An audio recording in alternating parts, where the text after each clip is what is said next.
जय हिंद, जय Bharat and welcome to Dave talks. This is Adi Achint. Israel के हिजबुल्लाह फ्रंट के अंदर एक मेजर डेवलपमेंट हुआ है और इस डेवलपमेंट को हमको थोड़ा समझने की जरूरत है, क्योंकि आपको दिखेगा कि कहीं ना कहीं जो एक पूरा एक पोजीशन ऑफ स्ट्रेंथ लेके हिजबुल्लाह और हमास वाले लोग और यहाँ तक कि ये जो हुतीज हैं वो भी एक पोजीशन ऑफ स्ट्रेंथ लेके खड़े हुए थे। वो पोजीशन ऑफ स्ट्रेंथ अभी थोड़ी सी हल्की होती हुई दिखती है। हिजबुल्लाह के जो डेप्यूटी चीफ हैं नईम कासिम, उनकी तरफ से एक स्टेटमेंट आया।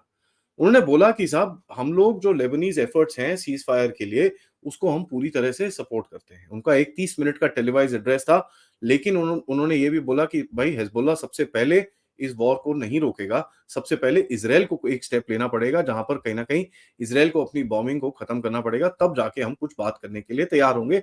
लेकिन हम एक अनकंडीशनल सीज फायर के लिए तैयार हैं।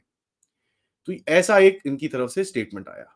उसके बाद उन्होंने बोला कि साहब, वैसे भी अगर सीज फायर जब होता है उसके बाद जो डिप्लोमेसी चलती है, जो भी और डिटेल्स होंगे, जो भी और डिसीजंस लेने होंगे, हम उसके बाद देख लेंगे। लेकिन कहीं ना कहीं हमको ये सीज फायर की जरूरत है। तो ऐसा इन्होंने एक स्टेटमेंट दिया जो काफी अजीब सा दिखा। जिस तरह से हिजबुल्लाह ने एक बड़ा स्ट्रॉन्ग सा स्टैंड ले रखा है और जिस तरह से इनके अटैक्स कल कल भी करें, इन्होंने हैफा के ऊपर अटैक करने की कोशिश करी है। ऑल्दो आयरन डोम ने पूरी तरह से इंटरसेप्ट किया, लेकिन कुछ रॉकेट्स हैफा सिटी के अंदर जाके गिरे हैं। पोर्ट के ऊपर अभी भी कोई डैमेज नहीं है। हिजबुल्लाह की तरफ थोड़ी सी अगर नजर डालें तो आपको दिखेगा कि ये पहला स्टेटमेंट, मेजर स्टेटमेंट आया है जब नसरल्लाह को इजरायली एयर स्ट्राइक्स ने, जहां पर 80 बॉम्ब गिरा के उनको मारा गया था। उसके बाद उनका जो सक्सेसर आया उसको भी ठोक दिया गया। अभी ये जो नईम कसीम, जिसको लीडर मानते हैं हिजबुल्लाह का, उन्होंने बोला कि साहब, उन्होंने अपने आप ही बोल दिया कि भाई अभी हिजबुल्लाह को कोई लीडर वीडर नहीं है, क्योंकि इसराइल ने बड़ा क्लियरली बोला है कि जो भी इस ऑर्गेनाइजेशन की लीडरशिप की पोजीशन में बैठेगा, हम उसको ठोक ठाक के बराबर कर देंगे।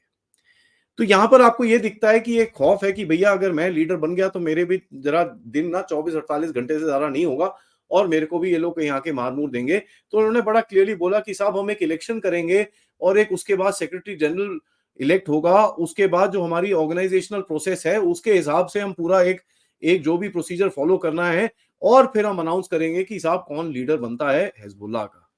तो यहां पर ऐसा लगता है कि भाई किसी को भी इस लीडरशिप पोजीशन में बैठना नहीं है, क्योंकि सबको पता है 24 से 48 घंटे से ज्यादा इनकी लाइफ नहीं होगी। यहां पर इस कॉन्फिडेंस का, इसराइल की जो कॉन्फिडेंस है, इसका एक ही रीजन है कि उनकी जो इंटेलिजेंस है that has been doing a fantastic job of finding out कि हो क्या रहा है हिजबुल्लाह के अंदर। यहां तक कि मैं तो कई बार स्टेट कर चुका हूं कि मेरे को तो ऐसा भी लगता है कि आईआरजीसी जो है ईरान की, उसके अंदर भी पेनिट्रेशन इजरायलीज अच्छी तरह कर चुके हैं। और जो इनके स्ट्रेटेजिक डिसीजंस चल रहे हैं आईआरजीसी की तरफ से, वो भी इसराइल को पता चलते हैं, जिस तरह से इनके इजरायली अटैक्स इनके ऊपर चल रहे हैं। और ये जो नईम कसीम ने बोला कि साहब देखिए, ये सिचुएशन बड़ी डिफिकल्ट है, कॉम्प्लेक्स है, और भगवान करे कि भाई ये जो भी इलेक्शन इलेक्शन करना है हम जल्दी करेंगे, लेकिन अभी मैं इसका लीडर नहीं हूं। अगर ये पूरे स्टेटमेंट और ये सिचुएशन को देखें तो आपको एक चीज समझ में आती है कि इनका कमांड स्ट्रक्चर जो है वो कंप्लीटली टूट चुका है। और ये शुरू हुआ था पेजर के अटैक से। पेजर के अटैक के बाद जितने भी लोगों के पास पेजर थे, ऑब्वियसली वो किसी हद तक के कमांडर थे और कुछ रिस्पॉन्सिबिलिटीज थी। वो अटैक के बाद इनको अभी ये चीज दिखी है कि यार हमारे पास तो कोई बंदे नहीं बचे टू टेक डिसीजंस। बट जो स्ट्राइक्स चल रही हैं, जो जो आपकी मिसाइल स्ट्राइक्स और ये सब चीजें चल रही हैं, वो चल रही हैं। वो तो अब देखिए लोकल यूनिट्स हैं, जिनके बंदे हैं, जिनको मिसाइल विसाइल लॉन्चर चलाने आते हैं, तो वो करते रहेंगे वैसे ही। और यही चीज उन्होंने बोला कि हम इसराइल के ऊपर स्ट्राइक्स करते रहेंगे जब तक कोई एक सीज फायर नहीं हो जाता। अपने लिए नहीं बोला, उन्होंने बोला सीज फायर गाजा के अंदर नहीं हो जाता। तो ये बड़ी अच्छी एक तकनीक है इनकी। इनको अभी भी लगता है कि गाजा में हमास के अंदर कुछ कैपेबिलिटी है, और उस कैपेबिलिटी को कल हमास ने डिस्प्ले करने की कोशिश करी। कुछ पिछले हफ्ते में न्यूज आई थी कि भाई इसराइलीज को कुछ खबरें आई हैं कि नॉर्थन गाजा के अंदर कुछ हमास के एलिमेंट जाके बैठ गए हैं और वहां पर कहीं ना कहीं कुछ चीजें उन्होंने काम करने शुरू करे हैं। क्योंकि देखिए, इसराइल का एक जो गलती हुई है इनसे, इस पूरी तरह से इनका जो टनल नेटवर्क है वो अभी तक डिस्ट्रॉय नहीं कर पाए। तो ऑब्वियसली सम टनल्स अभी भी ऑपरेशनल हैं, जिसको यूज करके ये लोग मूव करते हैं। और कल कुछ रॉकेट्स भी फायर हुई गाजा के अंदर से। ठीक है, कल परसों में 7 अक्टूबर के दिन पे कुछ ऐसी भी रॉकेट्स फायर हुई जहां पर गाजा से इसराइल के ऊपर टारगेटिंग करी गई।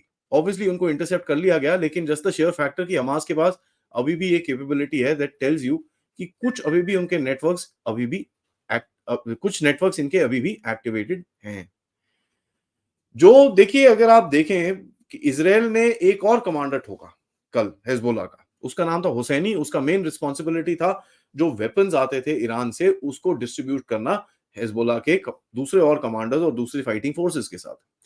यहाँ पर मैं आपको याद कराऊं कि 1-2 दिन पहले इज़राइल ने एक अटैक किया था एक एयरबेस के ऊपर सीरिया में, जो एकदम कोस्ट लाइन पे है, जहां पर रशियन एयरफोर्स भी बैठती थी।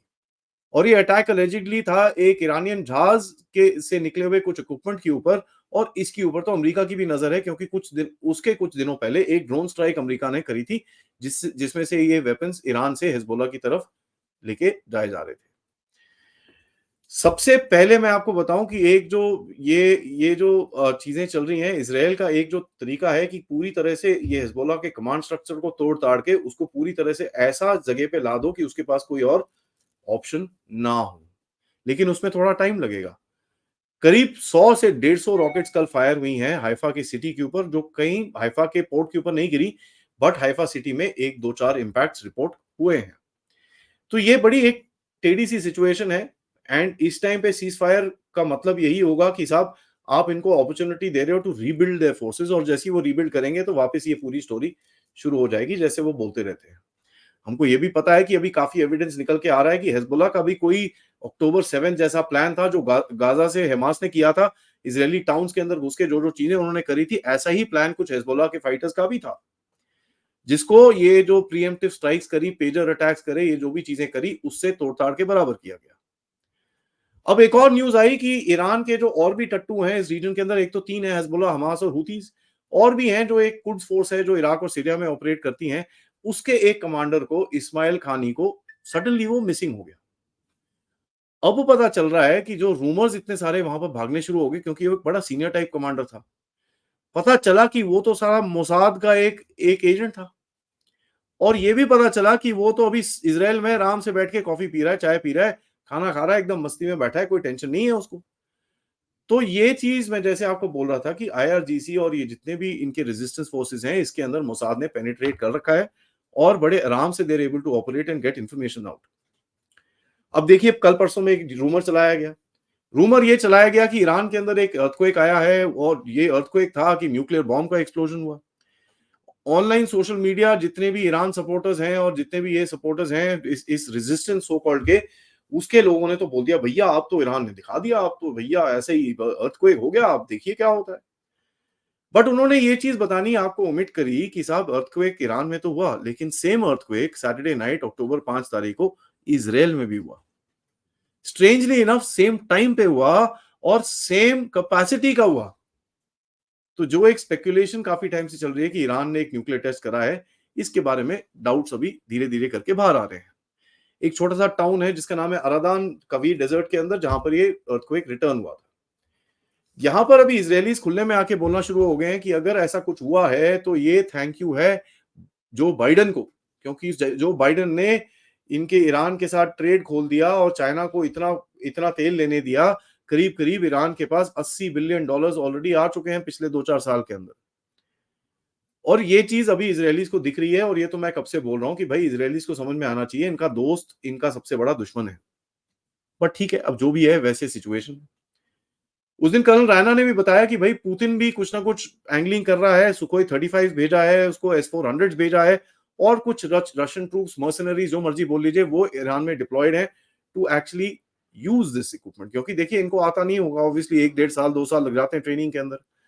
तो ये जो एक सिचुएशन है, ईरान को पता है कि इसके ऊपर एक मेजर अटैक आने वाला है, और उस मेजर अटैक को डिटर करने के लिए, उस मेजर अटैक का इंपैक्ट कम करने के लिए ईरान कुछ ऐसे स्टेप्स ले रहा है जहां पर वो रशिया की गोदी में जाके बैठने की कोशिश करेगा। रशिया को भी पता है यार, एक लाइन के बाद वो नहीं हेल्प करेगा, because he does not want to get into another war. वहां पर यूक्रेन में तो चल रही है, एक और झगड़े में वो घुस जाएगा तो उसको भी प्रॉब्लम होगी। But this whole thing tells you कि साहब ईरान का जो एक स्ट्रक्चर है वो धीरे धीरे करके ढीला होना शुरू हो चुका है। अब वो कितना टाइम खड़ा रहता है कि अभी ढीला होते होते फिर सडनली स्ट्रेंथन होता है, ये तो टाइम ही बताएगा। लेकिन इसराइल की तरफ से काफी आवाजें उठ रही हैं, उनके फॉर्मर प्राइम मिनिस्टर ने, नफ्ताली बेनेट ने तो बोला है कि साहब ईरान के न्यूक्लियर प्रोग्राम को ठोक दो। टैक्टिकली स्पीकिंग इसराइल के पास कैपेबिलिटी उसकी नहीं है, क्योंकि उस प्रोग्राम को मारने के लिए इनको 300-400 फुट नीचे एक बॉम्ब फेंकना पड़ेगा, जो उनके पास कैपेसिटी ही नहीं है। इसके लिए उनको अमेरिकन्स की ज़रूरत पड़ेगी और अमेरिकन्स ने कहीं न कहीं बड़ा क्लियरली रिफ्यूज़ करा है कि यार दूसरी चीज़ों में आपकी हेल्प कर सकते हैं, लेकिन ये हम नहीं करेंगे क्योंकि इससे बहुत बड़ा एक इंसिडेंट हो सकता है और अगर न्यूक्लियर वेपन्स रेडी हैं और ये चीज़ें हैं, तो वहाँ पर एक न्यूक्लियर रेडिएशन स्प्रेड आउट भी हो सकता है। इसके फियर सबके साथ हैं और ये बड़ी एक क्लियर चीज़ है। कहीं न कहीं ईरान भी कुछ वार्निंग्स दे रहा है कि साहब अगर ऐसा कुछ बड़ा अटैक होता है, तो ये स्ट्रेट्स ऑफ होर्मुज़ जहाँ से काफ़ी सारा तेल-तूल जाता है, हम पूरी तरह से उसको ब्लॉक कर देंगे। अब यहाँ पर सऊदी अरेबिया और यूएई दोनों they they are starting to look around and say यार ये क्या है? अब सऊदी अरेबिया यूएई का मेन ट्रेड क्या है? तेल है। सऊदी के पास तो फिर भी रेड सी है अपना तेल निकालने के लिए, लेकिन यूएई फँस जाएगा। तो सऊदी यूएई जॉइंटली एक गैस पाइपलाइन अगर आपको याद होगा आईमेक कॉरिडोर का, उसके अंदर एक पाइपलाइन आनी थी भारत की तरफ से। ये टोटल $5 बिलियन की पाइपलाइन है। इसको बोलते हैं India gulf reason gas pipeline, जो आनी थी और इस पाइपलाइन के साथ अभी ये लोग बोल रहे हैं यार हम ऑयल भी का भी कुछ काम करते हैं। उसकी स्टडीज अभी एक फीड स्टेज पे पहुंच चुकी है और basically by this year and एक स्ट्रक्चरल प्लान रेडी हो सकता है with the entire plan of action कि किस तरह से इस चीज को आगे लेके जाया जाएगा। मेरे हिसाब से ये गेम थोड़ी आगे जाएगी क्योंकि दोनों को पता है कि यार अगर कुछ ऐसा गड़बड़ हो गया, स्ट्रेट्स ऑफ हॉर्मुज़ बंद हो गया, तो हमको प्रॉब्लम होगी। सऊदीज़ की एक और पाइपलाइन है जो रेड सी में निकलती है, उसको यूएई वाले ट्राई करेंगे उसके साथ कनेक्शन करने के लिए ताकि उनके भी रेवेन्यूज़ चलते रहें। तो यहाँ पर देखिए स्ट्रेट्स ऑफ हॉर्मुज़ जो है वो बहुत ही इंपॉर्टेंट जगह बन सकती है। लेकिन देखिए अगर सऊदी और यूएई इस सिचुएशन से बाहर आ सकता है, एक कंट्री है जो बहुत बुरी तरह ठुकेगा इसमें, जिसका नाम है कतर। कतर की बैंड बजेगी बिकॉज़ कतर के साथ कोई काम करने को राज़ी नहीं है बिकॉज़ कतर बड़े टेढ़े-मेढ़े काम भी करता है। तो ये चीज़ हमको हमको पता ही है। तो ये सिचुएशन बड़ी डेंजरस होगी और किस तरह से आगे जाएगी, ये देखेंगे। इज़राइल के जेरूसलम पोस्ट ने एक स्टेटमेंट दिया है थोड़े टाइम पहले, उन्होंने बोला कि साहब न्यूक्लियर टारगेट्स पे हमारा कुछ इतना फ़ोकस नहीं है, हमारा फ़ोकस ज़्यादा मिलिट्री इंटेलिजेंस और लीडरशिप पे रहेगा। अब ये देखिए जैसे मैंने आपको बताया कि without the Americans nuclear targets पे हिट करना बहुत मुश्किल रहेगा। लेकिन इज़राइली माइंड गेम्स खेलना बंद नहीं कर रहे हैं। कल रेज़ा पहलवी को जैसे मैंने आपको पिछले हफ्ते बताया उनको एक क्राउन प्रिंस की तरफ उनको बोला है कि भैया ये तो प्रिंस हैं और ये राजा हैं ईरान के, तो हम इनको रिकॉग्नाइज़ करते हैं as the Raja of Iran. तो ये भी कल-परसों में चीज़ें हुई। कल एक एड्रेस दिया रेज़ा पहलवी ने to the people of Iran. तो पूरी तरह से एक इंफॉर्मेशन वॉरफेयर का गेम अगेंस्ट ईरान ताकि इस रिजीम को धीरे से ढीला किया जाए, ये चल रहा है। ये होता है कि नहीं होता, ये ऑब्वियसली आगे जाके देखना पड़ेगा बिकॉज़ मेरे हिसाब से the Russians will not allow something like this to happen. तो स्टेक्स बड़े हाई हैं, सिचुएशन बड़ी डेंजरस है। अभी तक इज़राइल ने रिस्पॉन्ड नहीं करा है। देखते हैं आगे गेम होता है क्या। तब तक ये वीडियो को लाइक करिए, सब्सक्राइब करिए चैनल को and we will keep a track of the situation and keep updating you. आप लोग इस चैनल की तरफ कंट्रीब्यूट कर सकते हैं क्यूआर कोड या फिर पेपैल या फिर सुपर स्टिकर, सुपर चैट्स के साथ। तब तक के लिए दोपहर का शो अभिषेक तिवारी जी से और रात को अभिजीत अय्यर मित्रा के साथ बिल्कुल मत मिस करिएगा। जय हिंद, जय भारत।